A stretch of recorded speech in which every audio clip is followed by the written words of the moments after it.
ஐயோ செத்த இன்னைக்கு ஸ்மெல் வரல. Jenny sorry.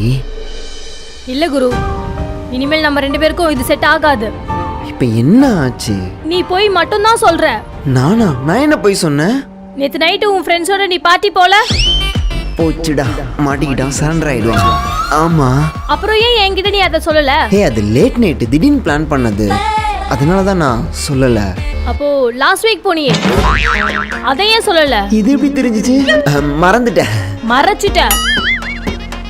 அதான் குரு, இனிமேல் நம்ம 2 பேருக்கும் செட் ஆகாது. நம்ம பிரேக்கப் பண்ணிக்கலாம். இதுக்கப்புறமேட்டு உன்னை சமாதானப்படுத்த முடியாதுன்னு மட்டும் தெரிஞ்சிருச்சு. நான் கூட சமாதானம் ஆயிடுவேன். உனக்கு பிடிச்ச மாதிரி பிரியாணி வாங்கிட்டு வந்து கொடுத்தா நீ ஹாப்பி ஆகிடுவான்னு நினச்சேன். பரவாயில்ல விடு. மரவழியில் தெருமுக்குள்ள ஒரு ஆயா இருந்தாங்க, அவங்க கிட்ட கொடுத்துக்கிறேன். எல்லாம் ஒன்று தானே. இல்ல குரு, நீ ரொம்ப ஃபீல் பண்றதுனால இந்த ஒரு வாட்டி நான் உன்னை மன்னிச்சிடுறேன்.